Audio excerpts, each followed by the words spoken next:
ஓ அப்பா ஒன்றும் இல்லைப்பா, போலீஸ்ட்ட மாட்டிக்கிட்டேன்ப்பா. ஹெல்மெட் போடாம ஃபைன் போட்டாங்க. ம் 10,000 கேட்குறாங்கப்பா. நக்கலா உனக்கு?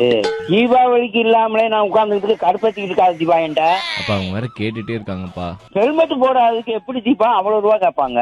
கேக்குறாங்கப்பா, கொஞ்சம் சீக்கிரம் அனுப்பிச்சு விடுங்கப்பா. ஜிபே பண்ணுங்கப்பா. என்னப்பா நீங்க இப்படி பேசிட்டு இருக்கீங்க? ஒரு 10,000 ரூபாய் தானப்பா, ஏன்பா இப்படி பண்றீங்க? நான் வந்த உடனே சம்பளம் வந்த உடனே கொடுக்குறேன்ப்பா. ஹலோ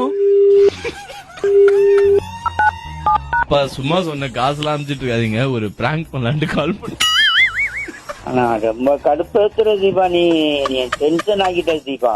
சரிங்க பாருங்க, ஒண்ணு என் நேரம். ஒரு 4 வார்த்தை நல்ல வார்த்தை என்னை பத்தி ஏதாவது சொல்லிட்டு போங்கப்பா. ஏதாவது உங்களுக்கு என்ன பிடிச்ச விஷயம் எது, காண்டாவுற விஷயம் எது, ஏதாவது சொல்லிட்டு போங்க. தாண்டாவோட விஷயம் என்கிட்ட பணம் கேட்க கூடாது. நாங்க பணம் கேட்டா கொடுக்கணும். மத்த நேரம்லாம் சாந்தமா இருப்பேன். காசு கீசுன்னு வந்தன்னு வை, அவதான் ஒண்ணு அப்படின்றீங்களா? கடைசி வரைக்கும் பேரண்டிகிட்டே புடிங்கிட்டு இருக்கணும். எங்க போறது? அப்பா நீங்க என்ன இப்ப 10,000 நிஜமாரி கொடுத்த மாதிரி பேசிட்டு இருக்கீங்க? நான் தான் வேணான்ட்டல, அப்புறம் என்ன? அதுக்கு முன்னாடி எல்லாம் நீ செய்யவே இல்லையா? காலேஜ் படிக்கும்போது உங்ககிட்ட கேட்காம வேற என்ன பக்கத்து வீட்டுக்காரங்கிட்டே போய் கேட்டு போக முடியும்? அப்ப பிரச்சனை கிடையாது. வேலைக்கு வந்ததுக்கு அப்புறம் தான் நான் சொல்றேன். வேலைக்கு வந்ததுக்கு அப்புறமா நான் உங்ககிட்ட காசு கேட்டேனா? வாங்கினதே இல்ல. சரிப்பா, சாரிப்பா. இது ஆக்ஷன், நல்ல ஆக்ஷன் பண்ணுவான்.